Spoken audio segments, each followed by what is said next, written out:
Are people hating on Jeremy Jahns? What's he done? No, I don't know. What has he done?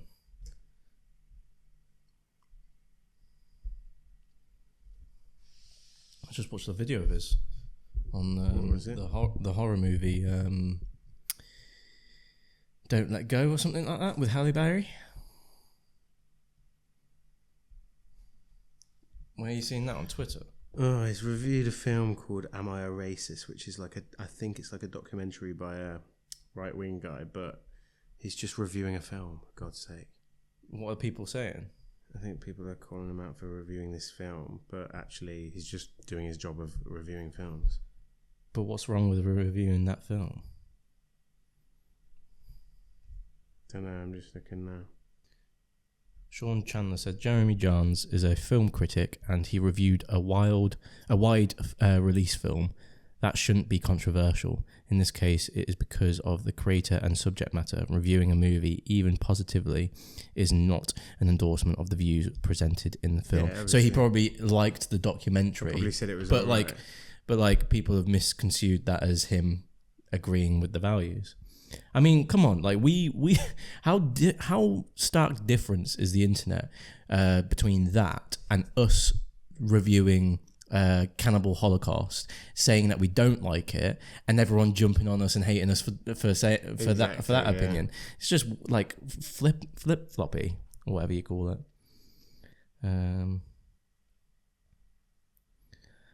Hello, guys. Welcome back to Cinema Rules, the podcast episode 11. Are we filming? Yeah. Just wanted to start the podcast, I guess, with some controversial news surrounding Jeremy Jahns, who's reviewed a film as per his job, and he's getting some flack for it. I haven't even heard of this film. It's called Am I a Racist, apparently, and I think it must be some kind of maybe right-wing... I say right-wing, I don't know, a documentary. Let's just read it. A man investigates diversity, equity and inclusion practices, exposing absurdities through undercover social experiments. Oh, so undercover social experiments from the white guys who bought you What is a Woman? I think I recognise this guy from being someone that goes around. His name's Matthew... Matt... well, it says Matt Walsh on the poster there. Now we don't know. I do know that guy because I've seen him.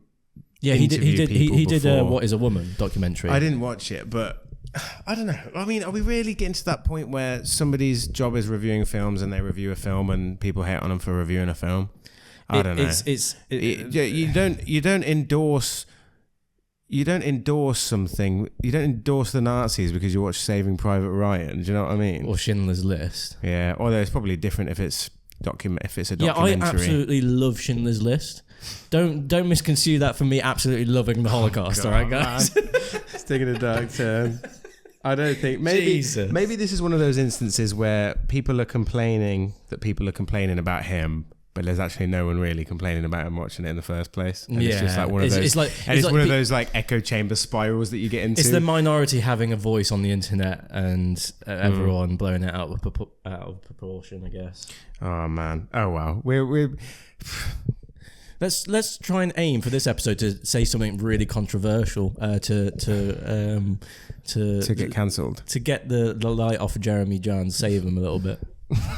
I've been watching his film reviews, since 2012, as in the year 2012, not the film 2012. Which came out before 2012. Yeah, maybe even came out in that. 2012. He's been going for ages, and I actually think he's got some pretty solid kind of opinions on film as well. Like, I'm not saying I always agree with him, but I think I do go to him and Chris Stuckman I go to, but Jeremy Jahns for a while, his movie review kind of structure was him essentially just telling you the story or the synopsis of the film. I think he does that at first. He does that first as a summary, and then he goes into it of why I liked it and why. Yeah, I think more so now, but I think there was a phase where he just literally just told you the structure of the film, and then that was it. He still gives his honest opinions because Chris Stuckman didn't he turn around after trying to make a film, although I think he's currently still trying to make that film, and say, I'm not going to review films and give them a rating anymore. I'm just going to. That was before he even got the deal for this film. Because he knew about how hard it was. He knew how hard it was to make a film, so he didn't want to critique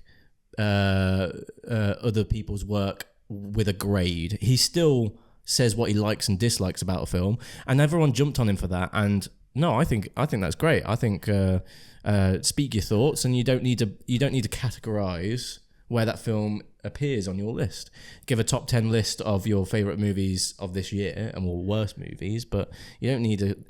Like for us, I think we backed ourselves into a corner a little bit of rating it out of basically 100. Our point system. Yeah, the decimal point system. It's like, is Halloween 3 better than Halloween 4 by 0? Yeah, and then people would say, you gave this an 8.8, but you gave the other one an 8.6. What's the matter with you? How dare you? It's like, oh yeah, we back ourselves into a corner. Oh man, there's no right way, I think, to rate a film if you're doing it out of stars or numbers or things like that. He came up with Jeremy Jahns has his own rating system, doesn't he? I think it's still basically 5 different points. It's awesome-tacular. Buy it on Blu-ray. Yeah. It's good time, no alcohol required. Good time if you're drunk. And forget about it T-minus 10 minutes or something like that. Yeah, and then it's dog shit. Yeah. I mean, I like it. It's different, and it's the only different rating that I've seen on the internet. I think we tried to come up with something, didn't we? We did when we originally started Cinema Rules. I liked it when we started it because we used to put the ranking of every film, of every horror film, but we had to stop it because there was too many. There's just too many on there. It was stupid. It was fun at first. It was. Oh, man. Rating the classics. But did you see the sad news of James Earl Jones? I did. Yeah, which happened like last week, but we've obviously missed a week of the podcast. But, oh, man. I just think, like, he's obviously famous for quite a few roles, but he literally has the most iconic voice of all time, ever. Yeah, like he does. The role of Darth Vader. Have you seen the footage of the guy who plays Darth Vader? Is called David Prowse, and he died about a year ago as well, I think. Yeah. But have you seen the footage where it's before they decided to use, or before they put over James Earl Jones' voice, and it's him speaking, and it's hilarious. It just takes all the kind of fear, menacing, the ominous menace away, and without that voice, it's iconic, man. And I know he plays Mufasa in The Lion King, and that's an iconic voice as well, but the Darth Vader role is insane. Not only that, but he appeared in the Sandlot Kids. Yeah. As the blind baseball player. Quite a good role in that, and he's just had loads of of character roles in different things, hasn't he? But I thought that's great. Like, if I just name you some of the things, he obviously appeared in Rogue One, didn't he? Yeah. His voice was in as recent as the Obi-Wan Kenobi spin-off, which by the way, I loved the amalgamation of both. What's his name? Hayden Christensen's voice and his voice. That was the best thing to come out of that scene. Was the best thing to come out of Obi-Wan. Yeah, he's been in Field of Dreams, The Hunt for Red October, Coming to America. His voice appeared in all of the Star Wars sequels, I think, as well. So he'll go down in history. He'll go down in history in the film canon as a great kind of actor. Yeah. A month ago, the news came out that he had just sold the rights of his own voice to Disney to be replicated for eternity, basically, to be replicated by AI. Yeah, I don't know. Obviously, that's going to he probably negotiated an extortionate figure. They say he was doing it for his kind of like legacy, passing on to his family and things like that. That's fair. That's fair. And it's probably not as intrusive as I do kind of get that. Part of me worries that, like, if he was ill or something, like, hopefully he wasn't pushed to do it or something like that, because you do get people that were like that that try and prey on people like that, don't you, when they're ill. But it's a weird thing to think that your voice can be replicated for eternity by AI, but I guess that voice it's for the Darth Vader voice, it is such its own thing, its own entity, that it would probably be copied by other people. Other people would replicate it themselves anyway, or something like that. AI is a scary thing, man, because if you can replicate your face and you can replicate your voice, eventually computers are going to become so powerful that they can replicate your memories and you'll live within a computer. Oh God, no! It'll be Transcendence. With Johnny Depp. I never saw even that. Worse. But I do know that the family of a friend that was in charge of Peter Cushing's estate. He's the guy that played Grand Moff Tarkin in the originals, and they replicated him for Rogue One. Yeah, and they're suing Disney Yeah. because his family apparently didn't have the rights to the right. They never gave permission. Apparently the family did, but it wasn't them that were the executors of his. Someone else is. It was somebody else. So somebody's suing his actual family, and Disney or something like that. I heard. So is it the agent or something? So I don't know. No, I think it might have been a friend of his or something. But I think that it's probably just the beginning of like the domino effect that's going to have on negative there was a things. whole actors strike to do with AI, wasn't there? To say that we don't want you guys to replicate. That one was for specifically for extras, wasn't it? Because Disney, for example, they would film an extra, scan them, right, and then I don't know if you've seen it, but have you seen shots with AI generated people in the background? They've been doing that for years. They have. They've been CGIing it, but they've filmed people.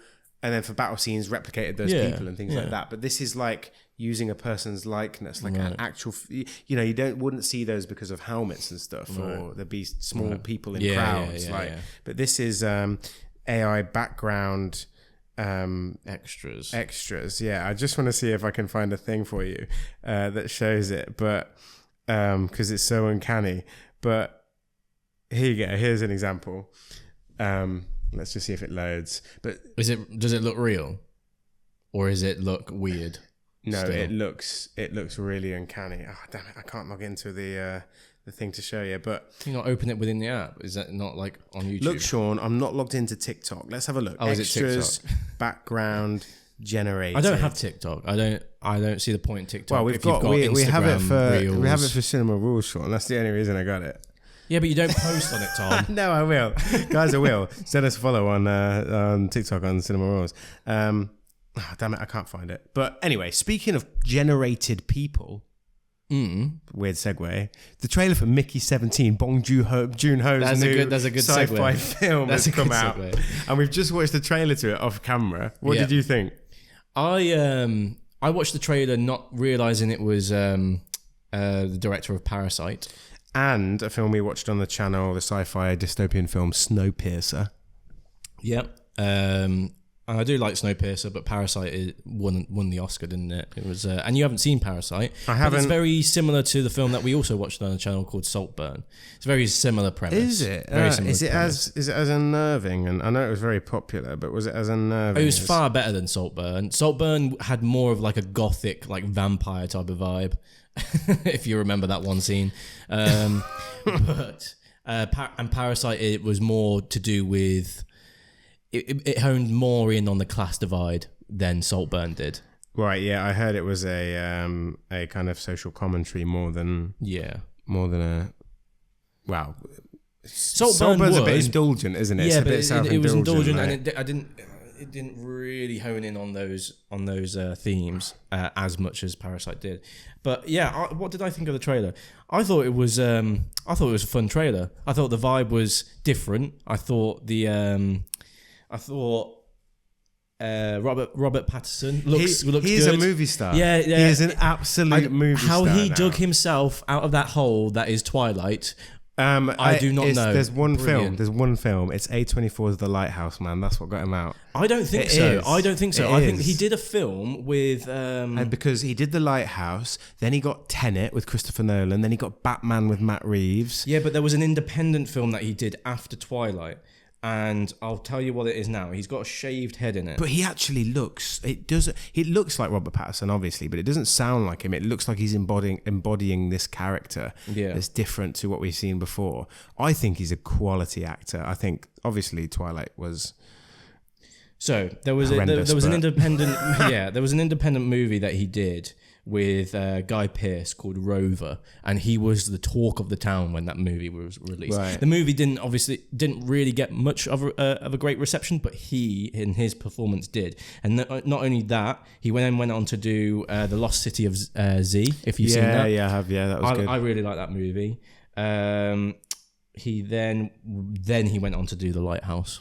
It's weird, isn't it, that someone becomes so big early on in their career with like Harry Potter and Twilight, and then they go into the indie. Oh yeah, I forgot he was So in it's Harry kind Potter. of like he already had the big blockbusters initially, and I know he's in Batman, but that's kind of shot like a independent film anyway, so it's a little bit different. I think Christopher Nolan again is a big budget indie director, really, isn't he? Like, yeah, I think it's probably not the greatest. It's a massive opportunity to go into a big franchises like Harry Potter and Twilight first, but I do think it is more of a hindrance. It's probably the same as what you would say is Tom Holland has happened to Tom Holland. Like he's in Spider-Man, obviously. Like that's now. But that's really his big film was Spider-Man. He was in like The Impossible, but He was in Inception. Tom Holland. Oh, I thought you said Tom Hardy. You said Tom Hardy. I said Tom Holland. Yeah, you said Everybody, Tom Hardy. I clearly said Tom Holland. Rewind. He said Tom Hardy. Tom Holland was in Spider-Man. He was in The Impossible. Yeah, he was in a lot of theatre. He was. He had the benefit of theatre. But this is why he's been scouted. stunted a bit, because he's already known for the big films. Whereas even now, like the Batman was. I stand behind that film. I think it's amazing. But a lot of people, when you the average person on the street, you say Batman to them, they probably don't even know a Batman film's come out since The Dark Knight. Like, yeah, the maybe I don't recall. They don't associate Robert Pattinson with Batman or Batman v Superman, maybe, or something like that. But they'd probably say like Christian Bale. I don't know. But yeah, did you know that Batman literally has just been the first non-real person that's getting a star on the Hollywood Walk of Fame? Batman. Yeah, literally. What, Bruce Wayne or Batman? No, it literally says Batman. Why? I don't know. I really don't know, but I saw the news of it. That doesn't make any sense. I saw the news. Literally, I saw it today that they're the first ever. Is it not got like the creator of Batman? It literally just says Batman. That's stupid. I don't like that. Yeah, because where does it end, man? Joker next? Then it's Superman and Spider-Man. Then it's just characters. They're just movie characters. Yeah. It's a weird one, isn't it? Yeah, I don't like that. But the trailer to Mickey 17 looks sick. Like, it does look a bit. I'm not saying CG's a bad thing, but there's a lot of like creatures in there, and it reminded me of even when he was under the ice in the trailer, it looked a bit like Empire Strikes Back with the with the thing that tries to kill Luke Skywalker on Hoth. Yeah. No, I thought. Well, you said moon, didn't you? Moon. Yeah, the moon concept where you've got more. You got your clone of yourself, and that brings a whole sort of issues to the narrative. In this case, it's. They like to clone people when they die. However, if there's more than one of them at a time, then they have to wipe them all out to stop them multiplying. Okay, because it's called Mickey 17, and in the trailer there's definitely a Mickey 18, so it looks like the Mickey 17 is trying to survive and doesn't want to die anymore. Yeah, maybe, or something like that. But it's a completely different vibe to what we've seen. What's the director's name again? Bong Joon-ho. I don't know. I think he's clearly sci-fi orientated. But in terms of genre, like it looks like a comedy. It's like a sci-fi comedy. Yeah, action comedy. It's a dramedy, isn't it? It looks like a dramedy. Like I don't know. It looks very quirky. Completely different to Snowpiercer vibe. But it could just be the music of the trailer throwing you off. It does look quirky though. I get what you mean. Yeah. Did you ever see the Ewan McGregor and Scarlett Johansson film called The Island? Yeah, I love that film. Yeah, it's a good film where they're clones they are copies, of real they're clones, people, and then used to harvest but then they want to organs, escape, don't they? Yeah. It reminded me of that as well. Yeah, I do. I love that film. I haven't seen that film in ages. And Sean Bean's the villain in it, isn't he? If I remember. Yeah. What was I saw a meme the other day, and it was about Scarlett Johansson, and it was I think it might have been the director of The Island, which was Michael Bay. Michael Bay. Yeah, Michael it Bay. was. Yeah, I and forgot Michael Bay did that. There was a meme out there that said, apparently Scarlett Johansson, for the sex scene in The Island, insisted on going topless, and Michael Bay said no because of the rating. He wanted to keep the rating down, and there was just a meme of a load of people running down the street battering this one guy, and his name is Michael Bay. Oh, for God's sake. Damn it, Michael Bay. But what yeah, could have been, that was quite funny. What could have been? Yeah. It needed to be a 12, not a 15. But yeah. Here we go, Sean. I've got the AI video for you. Oh, go on then. It's only like a couple of seconds long, but I think you can see in the background. Oh, that does not look realistic. What are you talking about? No, I'm not saying it looks realistic. I'm saying it looks unrealistic. Oh. Look at the people in the background. Yeah. It's so uncanny. It's only for like a couple of seconds, but it's literally. So what movie is that from? The because most uncanny thing. Because Corridor Crew. I think it. Oh, they did that's that, an old film. Because Corridor Crew. No, I don't think it's old. I think it's from. I think it's a couple of years old. a Disney Channel thing. I thought it was a couple of years old. But even then, they're all like clapping and they look. But that there's resembles no soul in the eyes. That resembles nobody in real life. Well, surely not. No, it is the likeness. They've scanned. Likeness. That's like a video game character. Here you go. So it's definitely Disney Plus, but it's the likeness of people. They look horrendous, but if the person that looks like that wants to step forward and say you look like that, I dare you. I fucking dare you. Because the Corridor Crew analysed that, did they? I think they did. Yeah, as bad CGI. Yeah. Yeah. But I would like to be an extra though. It does sound cool. My brother-in-law has just started being an extra, and I think we should ask him about it at some point and get him on, because he's just signed up for a load of agencies because he got one in Outlander, the TV show, the historical kind of drama, and he thought it was great. Oh, he's done it already now? He's done it like long hours, but the makeup and hair stuff is cool. How long was he there? Did he do it for? How long in a day? Well, and days. Oh, I think it was like a couple of days, but it was like 10 hours each. So it sounds nuts. Does he know if he was on screen or not? Yeah, he's in the background at a market stall, I think, or something like that. I'll have to see it when it comes on, but it might not be for I don't know why, but I could just imagine him in one of those dresses. But I think the long hair, like he has long hair, I think it suits the historical setting, but he's now down to do one in the Peaky Blinders movie. No, is he actually? Yeah, but when he did Outlander, he met, I think her name is Catriona Balfe or something like that, the main, is she Irish or Scottish? Or, well, she's the main actress in the show, but he met her, she was in Le Mans, Ford v Ferrari, if you saw that. Oh, okay. But he met her and she asked him who he was and stuff. And I was like, man, if that happens with Cillian Murphy, if you get on Peaky Blinders. Yeah, that'd be great. So cool. Mate, I'd love to go on Peaky Blinders, you know. What agency did he sign up to? I don't know what the names of the agencies are. I'll have to ask them, because it would be I'm good. signing up to it. Get the information. Yeah, I want to sign up to it would I'd be love really to good. be in Peaky Blinders, man. Yeah, so you basically take headshots and videos of yourself, I think, and then you just send it to the agency. If they want someone with your age and build and stuff like that, you can get involved with it, and people make a living off of it. Like, it is a real job that people have. Well, not permanently, but if the agency knows you're reliable, whatever. A few $100 you get paid, don't you? Yeah, I think so. But I'd love to be in. It'd be cool just to be on if you got into a big film, like to be on a big set, just to experience it. Yeah. But I'd love to be in Peaky Blinders because everyone says that I look like John Shelby. Oh. Yeah, I can see that. A little bit. I don't know if people can see that, but I'm excited for that film. You know, that's got some big stars attached to it. Yeah, definitely. But have you been to the cinema this week, Tom? No, Sean. Alas. What about last week? Alas.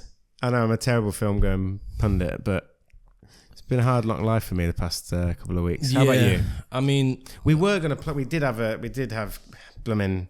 were gonna go to their early release of Speak No Evil, weren't we? But we got invited to London, but it's in London, and if you don't know, we're like an hour's train ride from Rugby from London.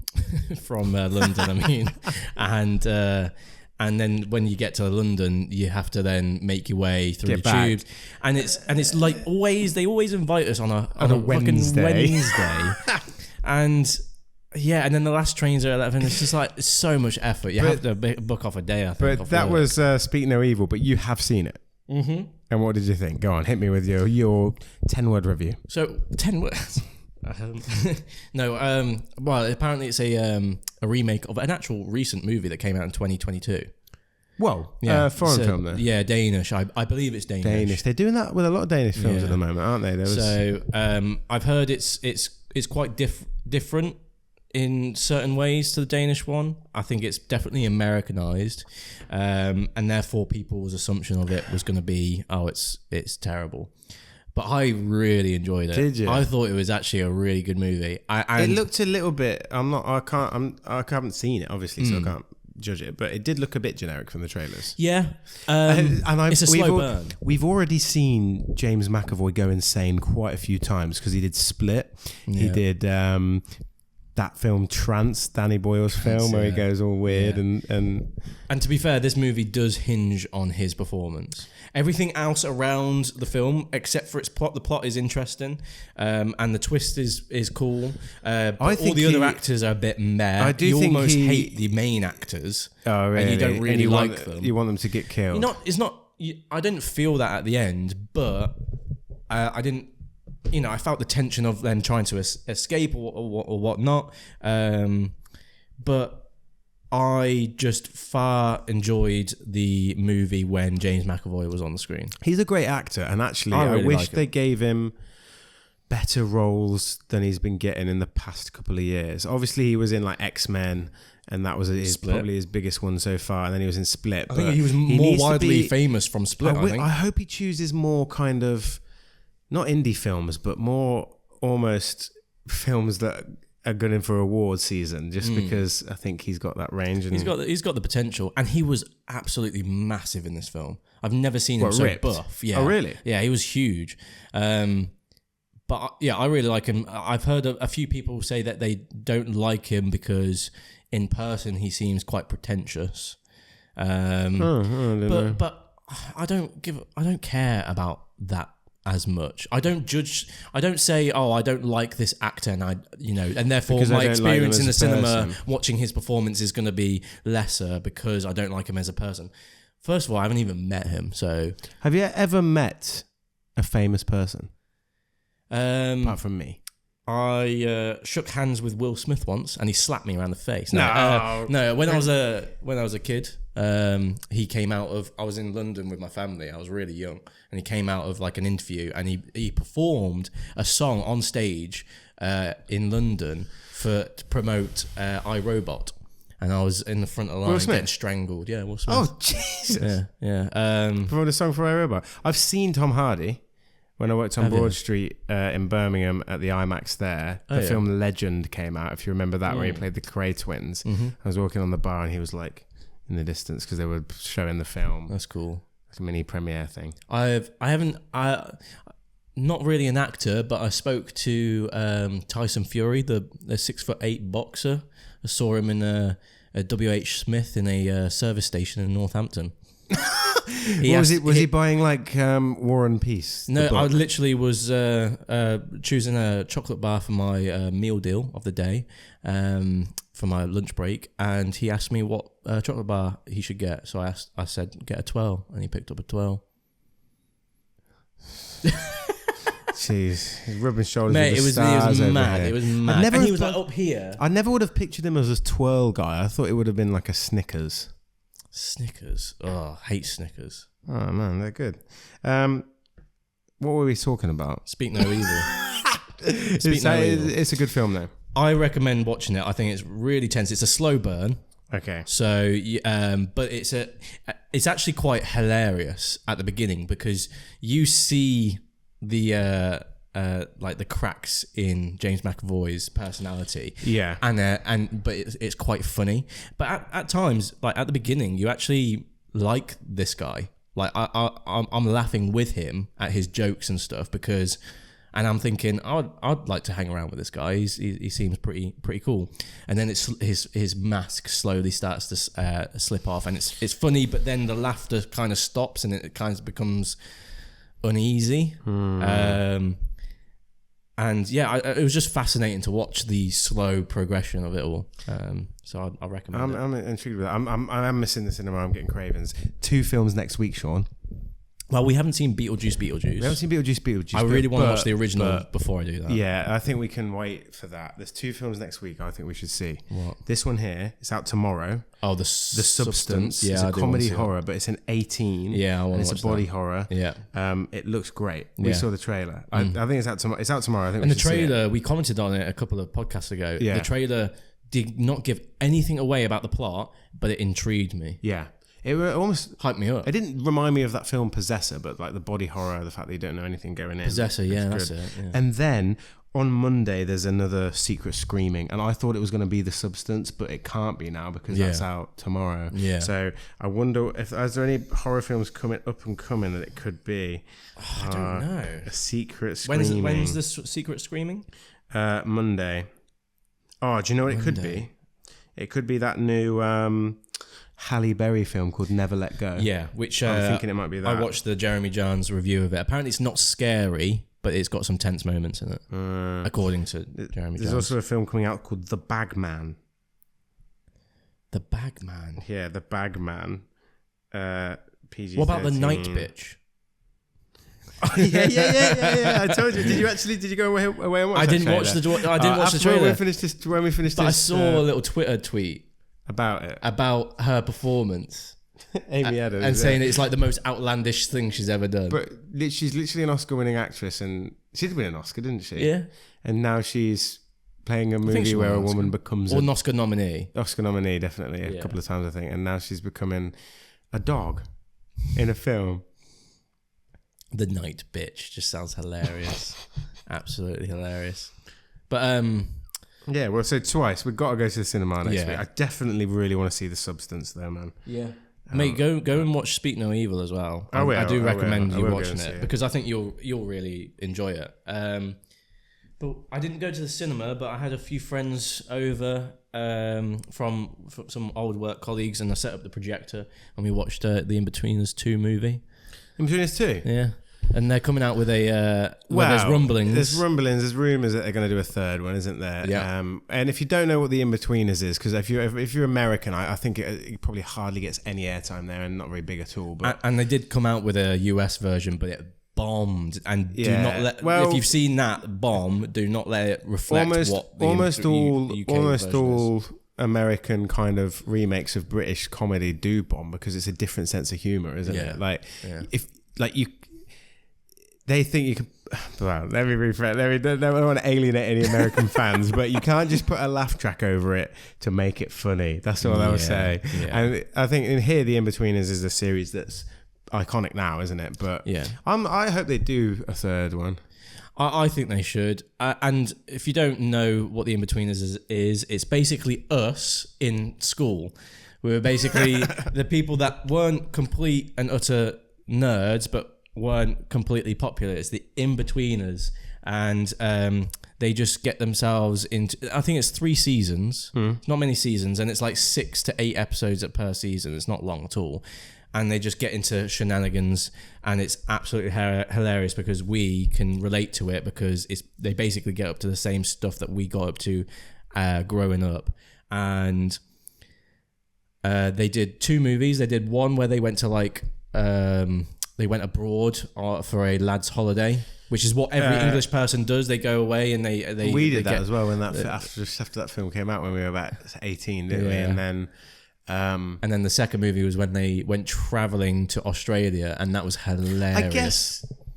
I guess if you were trying it, if there was an American version of it, it would probably be American Pie, wouldn't it? But it's obviously a bit different in terms of the style of humour, and In-Between is more outrageous. Yeah, probably why it wouldn't get. I think it's more outrageous. Wouldn't be. But I think a third film, what they should do is either, we spoke about it, I think it should be either someone's stag do, which is someone's bachelorette. My only thing is if they would do a stag do in like Vegas or something, it'd just be a bit similar to The Hangover. Wouldn't it? Or they are older now, because they said the reason why they didn't want to do a third movie is because they're all older now. They're not teenagers. It'll end up being like Grown Ups. So I would I think it would be pretty cool if they were all grown up now and they had kids, and their kids are the opposites of them. So Will's kid is like Jay. Jay's kid is like Will. His own kid bullies him. Yeah, basically. I think they should do something like that. Is there not enough time has passed for them to do that, though, I don't think? No, I think mate, have you seen them? They're in their 40s. Are they? They're in their 40s and they've got full-on beards. Like, you could easily do it with a little bit of like hair style changes and stuff like that. They'll make them look old. They'll make them look old. Yeah. But yeah, they're in their 40s, which is insane to think about. Actually, Simon Bird, who plays Will, no, he's 11 years older than us, so he's 41. Oh, Yeah. God! He is in his 40s. James Buckley, a little bit younger. Blake Harrison, born in 85. Joe Thomas, born in 83. He's the oldest one. Yeah, what Will? Simon is the oldest Simon's one. the oldest, yeah. Yeah, still, yeah. No, I'd welcome that. I think that would be great. I think that would be good. Did you see the Emmys, the American Emmys? No. The TV awards came out? No, I didn't. Do you want to hear the winners? Oh, no, I do know that Shogun won the most Emmys any TV show in history out has of won. loads of categories. Basically, the Lord of the Rings of the TV industry. It won Best Drama Series, Best Lead Actress, Best Lead Actor. It won Best CGI or something. Directing. It won Writing. It won loads, yeah. Yeah, I think it won. Oh no, writing for a limited anthology series. Did it win like 11 or 12? Or 19. Oh, directing for drama, writing for drama. Right. Fargo is still going.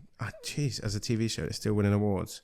Baby Reindeer won loads for all the comedy categories, though, if you saw that. Really? And a show called Hacks. Did The Bear win anything? Bear won Best Supporting Actress. Yeah. Lisa Colon-Zayas. And I think The Bear, not lead actress. Did it win lead actor as well? Let's just have a look. I don't think it did. I think Shogun. It didn't win writing for comedy. Writing Baby Reindeer got for anthology series. Lead actor was Shogun. Directing it got for The Bear. Directing for comedy series. Yeah, it really annoys me how they split comedy and drama into two separate categories. Because for directing, would you really class Baby Reindeer as a comedy? I've never seen it. I mean, the stuff that happens in it is horrific. Like it's horrific. Funny. It's horrific. It's dramatic. It's like about abuse, and it's not like a comedy. Right, I don't know. I've never seen it. It's a bit like the Golden Globes. They're annoying because they separate like drama and then comedy and musical. And like Barbie's a comedy musical, but but it also has dramatic elements as well. I think they should just do film in general. But yeah, I know. Lead actor Jeremy Allen White won for The Bear. Oh really? Yeah. Fair play. I mean, I think he's brilliant. He's doing he's playing Bruce Springsteen, I think, in an upcoming biopic, isn't he? Yeah, which I'm interested in. But The Bear season 3 was trash. Really? It was so bad. You'll get a few, it was because I think you'll get a few comments against that, mate. No, definitely not. Definitely not. I think a lot of people will agree it's nowhere near the caliber of season 1 and season 2. Season 3 is basically half of a season stretched out for a whole season. It ends on a cliffhanger and it says to be continued. It's just like, I was like, when's it going to pick up? And it never did. Have you you haven't watched Ted Lasso yet, have you? No. Oh, come on, man. It's so good. It really is so good. And I watched this episode last night, episode 9 of season 2, and I thought it was amazing. All the episodes are like 8.6, 8.9. I thought it was a really good episode, and it's the only one that's 6.9. I'm really? like, why are people hating on that episode? So you need to watch it so I can ask you. But yeah. That was the Emmys. That was a brief rundown of the Emmys. For the Shogun season 2 though. For TV, I'm trying to get into TV, but I can't. I watched the first 2 episodes of Rings of Power season 2, and a little bit of episode 3, and I stopped. And then a week later, I tried to pick it back up, and within 5 minutes, mate, I was like, Jesus Christ, this is shite. I was the same. I didn't say shite, but I just cannot get into The Boys, man. I like season 1. But I'm just finding it a graft. I'm just finding it a graft to get through. Really? I don't know why. Is it knowing that there's so many other seasons? It might be, but or that you're superhero fatigued. I don't know. I don't think it's fatigue.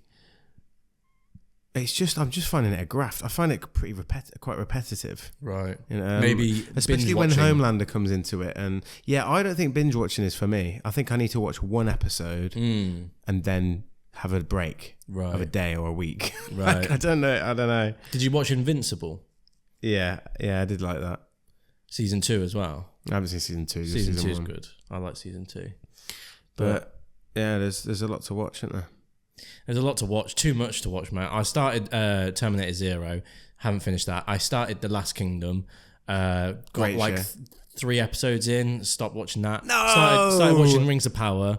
Stopped watching that. Here's There's a so many question. TV shows that I'm just starting and stopping. Here's a question for you guys. I might just rewatch Is there anything Lost. that everybody loves that you really try hard to watch, but you just can't get into it, or you can't bring yourself to watch it because you just yeah, don't like it. It's a controversial I thing that don't you know. don't I think like. I do like The Boys. I do like it. It's just Is there any film that is wildly popular? I that you really don't like? tried to watch. I tried to watch American Psycho with Christian Bale. Oh yeah, And I couldn't. I that was like what it? I think. Maybe I thought it was you've got to be in brilliant. the mood to watch something, haven't you? This is why I like Yeah, going to you the do. cinema, because there's no distractions when you're watching a film. there's at no home, escape. Yeah, Sometimes there's distractions. it's but- like when we went and watched Kneecap. You wouldn't have been able to watch Kneecap at home. You wouldn't have been in the mood. I No. wouldn't have been in the mood to watch Kneecap in my own home. I would You have don't- gotten in bored. fact, I wasn't invested in Kneecap until like an hour in, I don't think. And Yeah. but then by the end, I was proper invested. Yeah, in it. and the cinema allows that space to be fully invested into a film, or at least form a full opinion on a film, because you watch it from start to finish. Whereas at home, that's why I struggle with TV shows unless I really like it. I just find it too easy not to be invested. I'm not in an environment, but I have been watching. So I started watching the Hobbit extended editions. I haven't seen the extended My editions of The dad Hobbit. said that the extended editions for 2 of them made it better. Yeah. So I watched The Unexpected Journey. I and actually, Desolation of Smaug. I will die on the hill that Unexpected Journey is a great film. Oh, brilliant! I watched Desolation of Smaug. The majority of it, I was bored, except for, I guess, the barrel scene and the ending with Smaug. That sequence is brilliant. I was glued to it. Unexpected Journey, I was glued to the whole thing. I was glued to the The screen. Unexpected Journey, I remember like being blown away when I saw it in the cinema. I genuinely am. I genuinely was. I think the CGI took a lot of people out, and there was a big issue with like frame rate, wasn't there, when it came 60 out? frames per second. But it is. I was so invested in that film. Like I proper got back into Was it Middle 60 Earth. frames per second, or was it 30? I don't know. I can't remember. But so there, and then Desolation of Smaug. They originally was planned to be 2 films, and then it became 3. Yeah. And the other day, Ian McKellen was interviewed and said the plan is to stretch the hunt for Gollum into 2 films, and I'm just like, it's only a small part that's I briefly know. mentioned in the book. have you Like, they seen- briefly mentioned that they went on a look to find Gollum to track him down because he knew And about have you seen all Bilbo of and them who had the now? ring. Have you and seen now, all of them now? Yeah, They look and I don't want horrendously old, Tom. And how are they going to de-age them? Even in The Hobbit, Orlando Bloom looked old, right? And his eyes looked a different colour. looked and it weird. looked a He bit looked a weird. bit You uncanny. cannot get... I don't think Viggo Mortensen will do it anyway. I don't think he'll do it because I think he's better. You're better than that, Viggo. You're better than that. He looks dead. You're better than that, man. He looks You're really like pale 70. and like old. Gandalf you can do because He's got a massive beard. because He's when he already comes back as hiding behind Gandalf a the White, costume. he looks different anyway, Yeah. and he's got features. But if you look he's at got features on Aragorn his in the face. Fellowship of the Ring, compared to what Viggo Mortensen looks like now, it's But I don't want Aragorn, Legolas, and bloody Gandalf running around looking for Gollum in like caves and under rocks and stuff. it's an unnecessary story that no one's asked for. I just there is a story somewhere. And Yeah, there's always a story somewhere, and Tom. set It's just in whether Peter it's a story is Jackson's- and worth it's in telling. Peter Jackson's world. It's there somewhere. But the hunt for Gollum, I knew this would happen. People always do this when it comes to franchises like this. They take a character that's popular like Gollum and give him his own blooming story.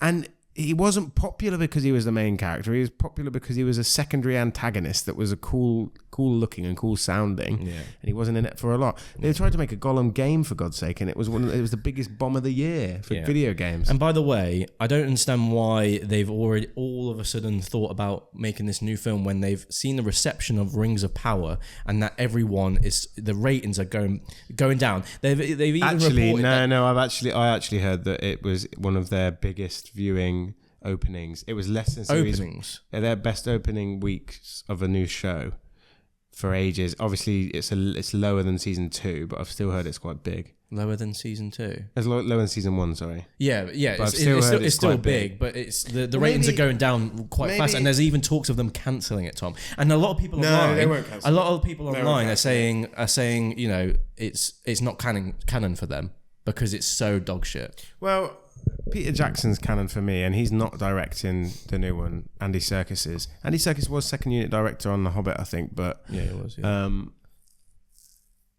I don't know. They're bringing back the writers, aren't they, as well? They're just squeezing it out of everything it's got. Look at Star Wars. Everyone's saying online, stop doing it to Star Wars, and then you're like, oh, okay, maybe we'll slow down with Star Wars. Let's go and attack fucking Lord of the Rings. The only faith I have is that it's Peter Jackson is still there as a producer. You say that, but I mean, I bet you any money it wasn't Peter Jackson driving it, because if it was Peter Jackson driving it, he would be directing it. And if it's he might want to protect his producers now. He might want to protect his legacy. Producers now have got so much power. Legacy, he was forced to do 3 movies for The Hobbit, and he was forced to get it out on a time deadline, which forced him to do CGI. It's Warner Brothers, isn't it? There are in that Peter Jackson world, there is that animated film coming out as well. Yeah, I saw the trailer for that. I haven't seen the trailer. Have you not seen the trailer? Look good? Probably not for me. I don't know, man. The problem is Beetlejuice has had the best opening weekend of the blooming year, I think. Has it? Or maybe not the best of the year, but it's had an amazing one. So it's had an amazing one. I thought Alien Romulus has done really, really well. Let's just double check them. Beetlejuice opening. I just want to see what the numbers that it's done. Beetlejuice conjures up 264 million. On the opening weekend? It might be by second weekend. It opens to $110 million. Which is probably more than it's massive. It's massive. Yeah. And it's like, this is a sequel / reboot. So it's only fans the flames, mate. It just fans the flames. We're not leaving it. It's here to stay. But, we say that, but we've had a lot of independent... The corpse of everything will be brought back. Mickey 27, mate. But we'll, we do recognise that we've got a lot of independent movies that have come out this year so far that have been great.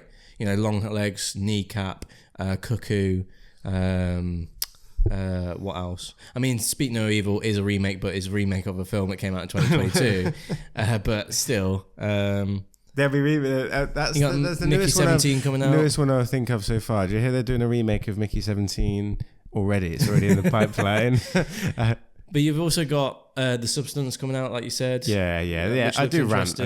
But that's one side of the industry. There is an industry that's working hard to come up with original content, and we just need to support that. Yeah, I mean, maybe Hunt for Gollum will be good, but Andy Serkis did direct Venom 2, didn't he? So did he? Yeah. I've never watched Venom 2. I'm not interested in Venom. Let there be carnage. I said to you before we started this podcast, there's not a film I couldn't be less excited for than Venom 3, The Last Dance. And, do you think I just saw this thing. It's like Tom Hardy says goodbye to Spider-Man and to Venom. I'm like, he hasn't even met. Yeah. He hasn't even met Spider-Man in the blooming films. No. Do you think I feel like Tom Hardy signed a contract for 3 movies, and he's been wanting to get out. He's been wanting to get out since the first movie. Yeah, I think so, because he's better than that. He's a good actor. Yeah. So, but yeah, we'll see. Let us let us know, guys, if you've seen Speak No Evil, what you guys think of that movie. And are you watching any films next week or this week that are on your radar, the ones that you're really excited for? Yeah, we're looking to go to see The Substance. So are you guys going to see it? I don't know if it comes out in America first. I don't know. But yeah, let us know. Let us know any fan mail. So stick your questions in the comments section, and make sure you download the podcast and any future podcasts on Apple Podcasts and Spotify.